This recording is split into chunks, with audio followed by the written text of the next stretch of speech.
Welcome, ladies and gentlemen, to the 39th Annual Seaside Beach Volleyball Tournament, hosted by the Seaside Chamber of Commerce here in beautiful Seaside, Oregon. Victoria, who do we have playing today?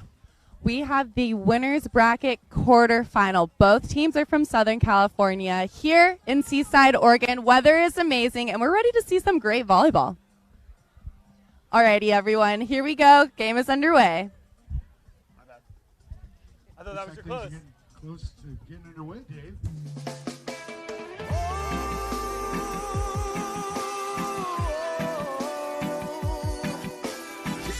No shoes, Hibachi for the cruise, green bottles to the head, McKenna fully pumping. You got me surfing till my eyes all red.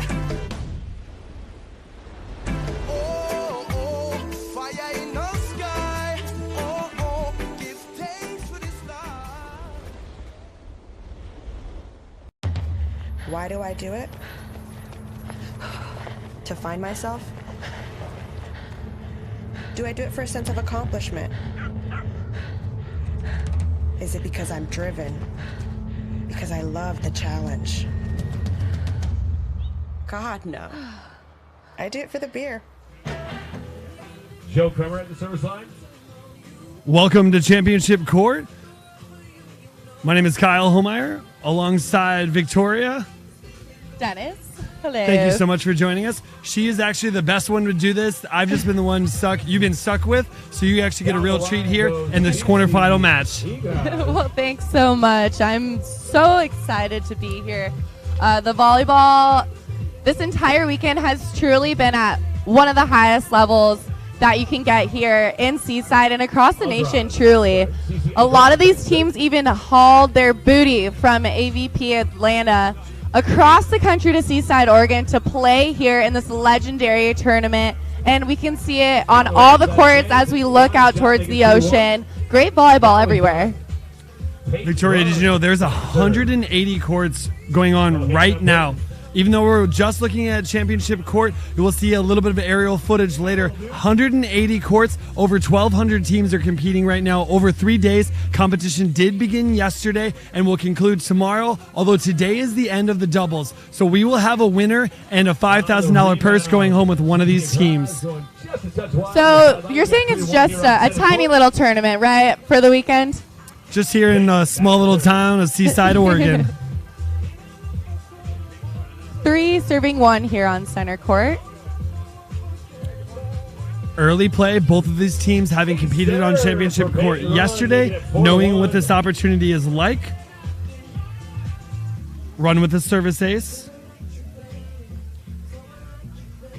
I think Cece's just kind of figuring out her spatial awareness. She tried to get out of the way of that one. I think she had a really good read if she wanted to play it. I think she just thought to herself, let me get the easy point. Unfortunately, it tags her on the way out of bounds. Nice shot over the block there for CC as she finds that side out. Katie Lindstrom back to serve here. Katie from Florida trains out in Southern California. She is one of the sweetest people I have ever met in my life, and you can never help but have a smile on your face when she comes to say hello to you.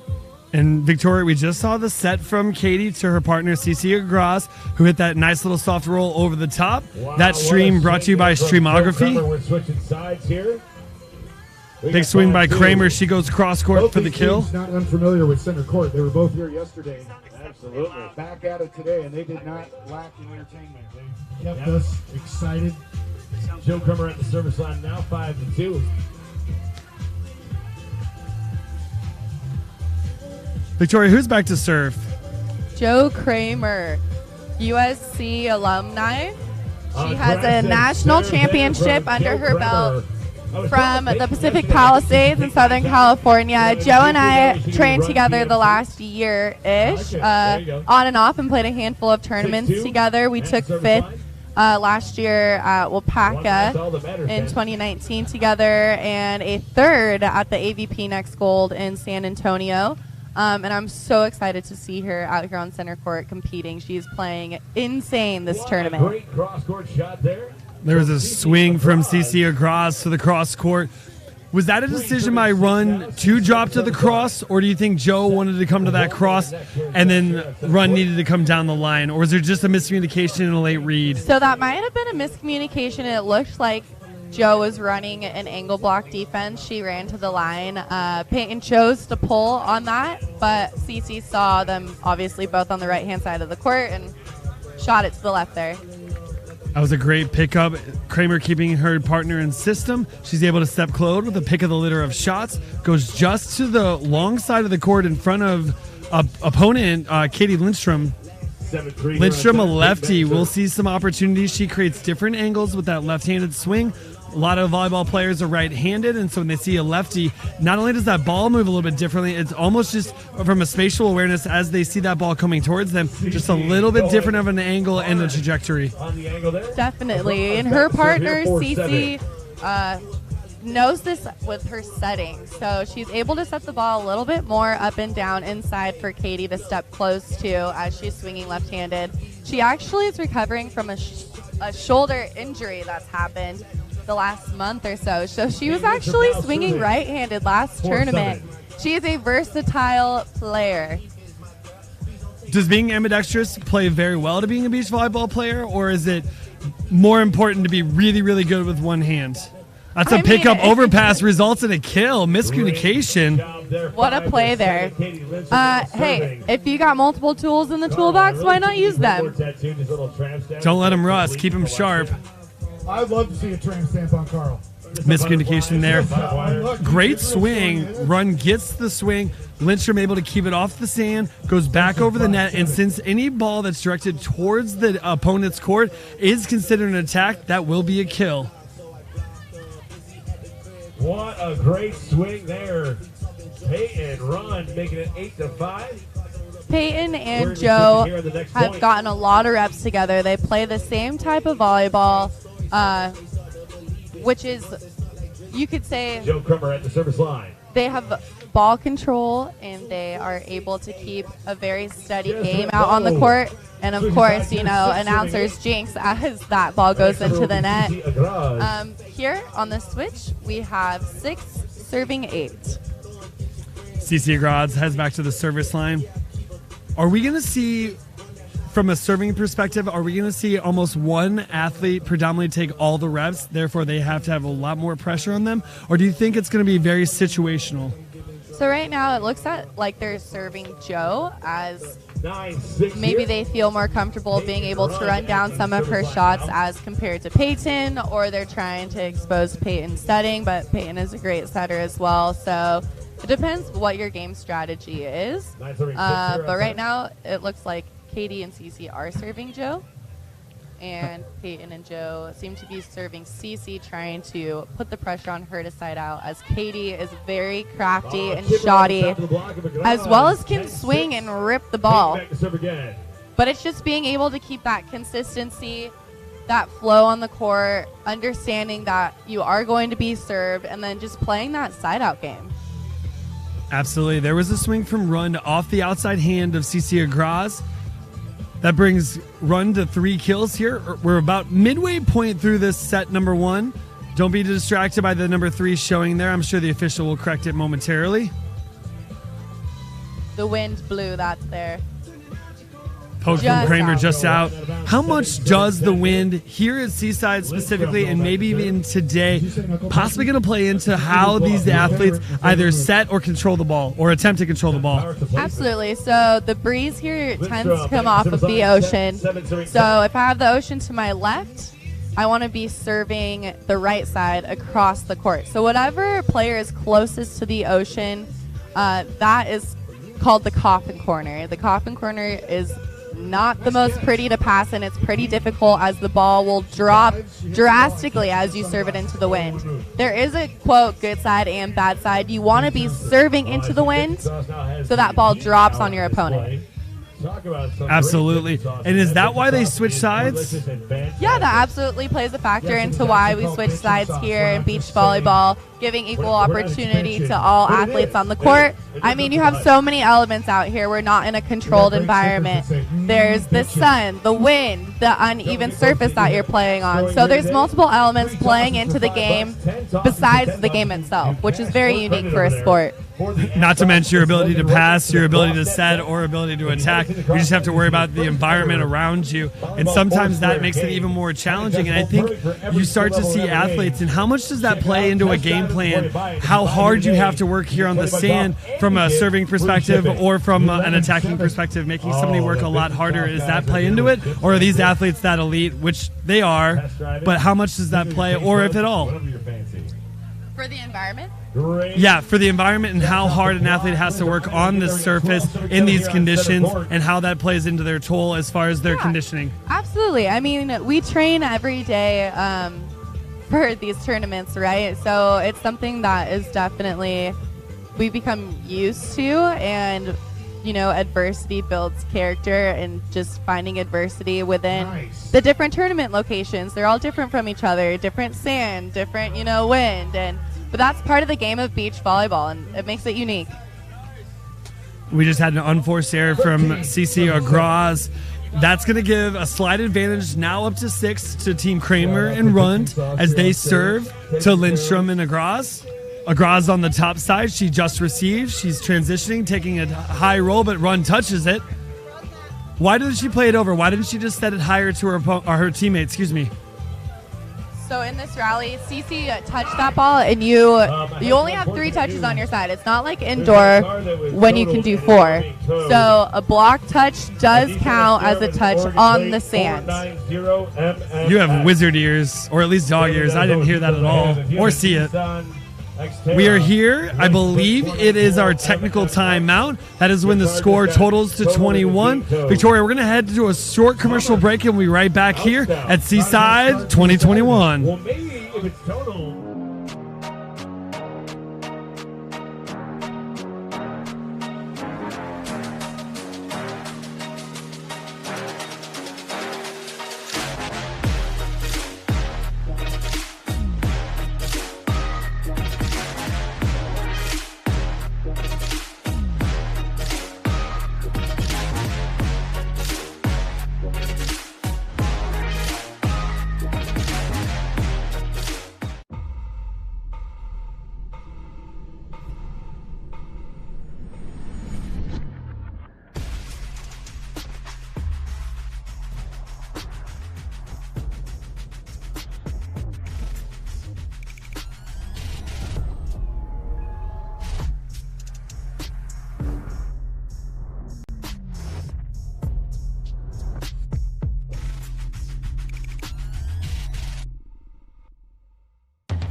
Why do I do it? To find myself? Do I do it for a sense of accomplishment? Is it because I'm driven? Because I love the challenge? God, no. I do it for the beer.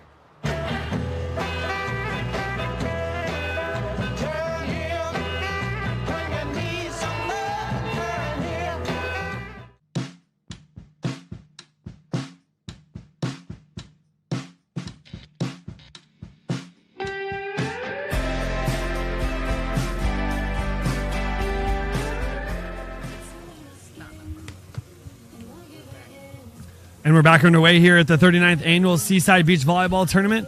Just coming out of that technical timeout is an attack error. That's going to cut the lead to 4. CC Agraz back to serve. CC serving 9-13.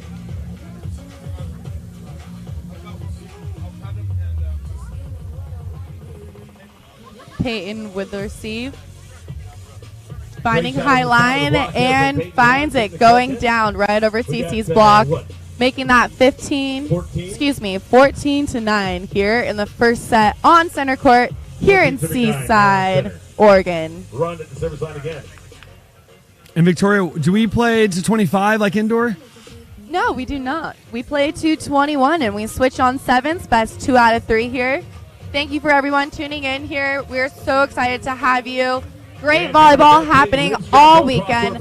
The Opens quarters are underway of the winner's bracket. It's a double elimination tournament here, so that of an Olympic tournament, as you could say, and also the AVP tournaments around the U.S. Best 2 out of 3, games to 21. And the third set is played to 15.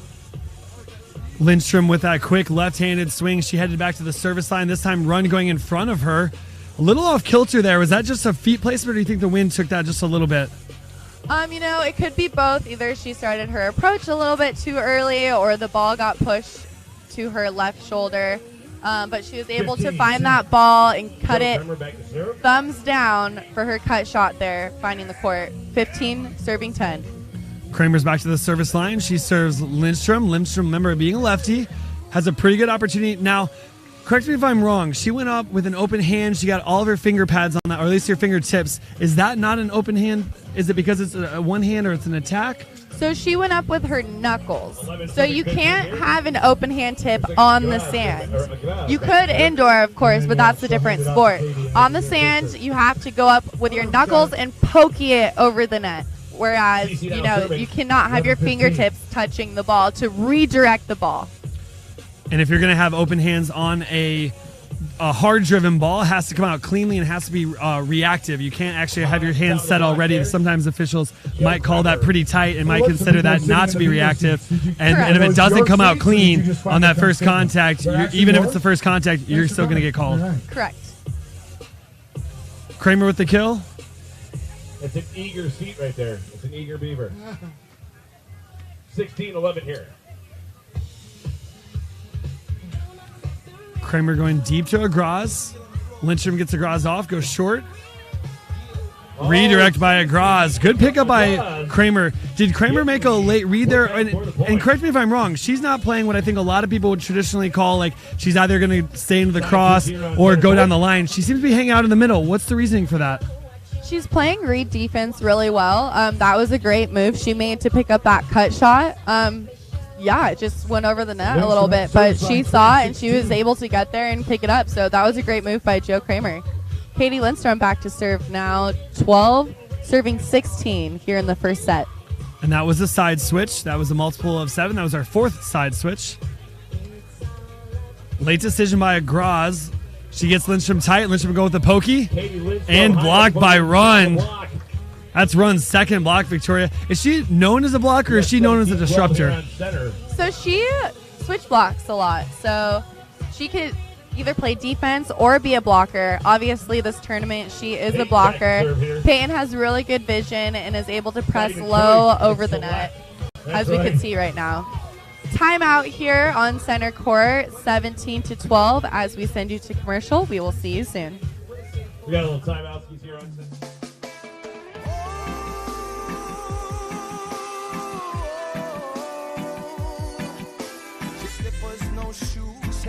For the cruise, bring bottles to the head. McKenna fully pumping. You got me surfing till my eyes all red. Oh, fire in the sky. Oh, give thanks for this life. Why do I do it? To find myself? Do I do it for a sense of accomplishment? Is it because I'm driven? Because I love the challenge? God, no. I do it for the beer.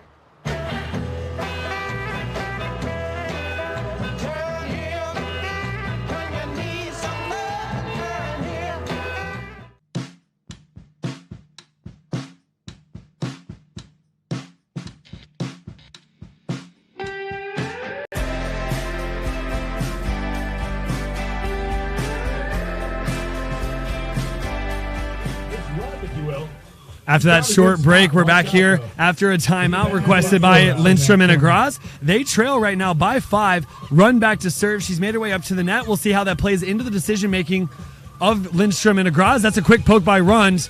Turning on one. I think she touched it. Is that right, Victoria? Correct. Great rally here. Block touches on both sides of the net. Katie Lindstrom up for the swing. Dug by Peyton. Set by Kramer.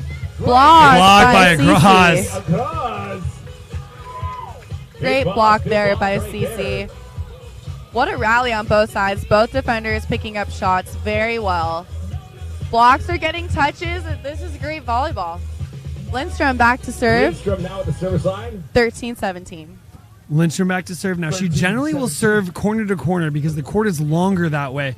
She does have the wind against her, so I think what you were talking about earlier, Victoria, that coffin corner, if you will, that ball may be dying a little bit sooner than most of the opponents would like, but a quick swing by Kramer over the top of Agraz gets a quick side out, and now a 5-point lead again. Peyton the corner again. And speaking of Peyton, that'll be, I believe, Peyton Run to serve. Nope, wrong again. She can't be guessing. We're good at that today. Joe Kramer back in the service line. Who's your pick here for Kramer to serve? Remember, Kramer, also an indoor coach, head coach at Harvard Westlake in California, a very storied program in the LA area, showing her spectacular coaching as well as playing ability, as you mentioned, a USC grad. Yeah, absolutely. As she definitely did serve the coffin corner here on the south side of the court. Cece's playing on the left side. Cece was able to find that side out here as she goes back to serve, 14-18. And now Cece does a standing flow. Do you think that's more of a comfortability thing? Do you think she gets more hand contact on it? That's not a serve that we see, or really have seen any other team do. Yeah, it's all unique to your own style of play. Some players feel more comfortable and confident being able to stand and drive the ball flat over the net. It's preference, honestly, at the end of the day, whatever works for you. Agraz keeping her in system. Lindstrom going over on 2. Was that a decision by Lindstrom because run serves, so she might have been coming to that net late to get set? Is that more of a tactical advantage that she knows the blocker's moving? Or is it, hey, I didn't get my feet there, so I'm just going to go over on 2? Well, unfortunately, I can't hear what Katie's thinking in her head, but Katie is a very technically and tactically sound player, so that was most likely because she saw the blocker running to the net. What a cut shot there for a side out and side change. That's Kramer's at least 7th kill here. We are at the latter stages of set number 1. Currently, there is a set point opportunity in front of us. It looks like they'll have a side out opportunity. I think the scores might be switched. I thought Rund and Kramer were winning. They are, yes. Okay, they have set point opportunity number 1. There is 5 set point opportunities that they need to stave off if you're Agraz and Lindstrom. Here's the first opportunity. Agraz out of the middle, big rip, no touch. That's going to be long and out of bounds. That wraps up set number 1 here on center court. Peyton and Joe Kramer take it 21-15. We have a lot more volleyball action coming up here after this commercial break. We will see you soon.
Why do I do it? To find myself? Do I do it for a sense of accomplishment? Is it because I'm driven? Because I love the challenge? God, no. I do it for the beer.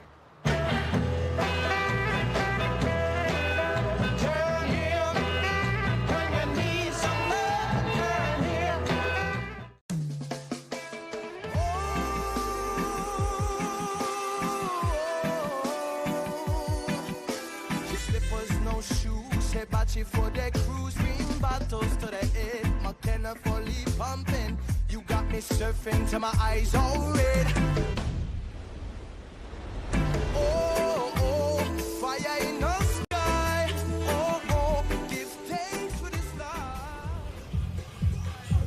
Welcome back to sunny Seaside, Oregon, the site of the 39th annual, again, Seaside Beach Volleyball Tournament. Running its 39th again because we were not able to compete last year, the pandemic. Certainly a wonderful opportunity that we all get to play right now. And how exciting is it for the athletes to be able to actually train and now compete? Absolutely. I myself have been waiting forever, like everybody else, to compete here. I mean, it's one thing we can go and scrimmage and drill and train every day, but really being able to put all your cards on the table at a tournament really says it all. I mean, this is why we do it. We live to compete, we live to play, and being able to be here in Seaside, Oregon at this historical tournament, truly, having the 40th anniversary next year in 2022, it's amazing. Wow. And we're so thankful for AVP and AVP America to be putting on these events. Katie with a dig. CC sends it over on one and finds the court, making that 2-1 here in the second set. And if you want to mark your calendars now, next year, 2022, Seaside, Oregon, the 40th annual event. It is going to be hosted August 11th through the 14th. So you can mark those calendars now. There's a great opportunity. Even if you're not here, if you have some friends that are, they can register to win a $500 gift card and an opportunity to have a paid entry for next year. You can get those reservations on the books now as opposed to waiting for your best opportunity.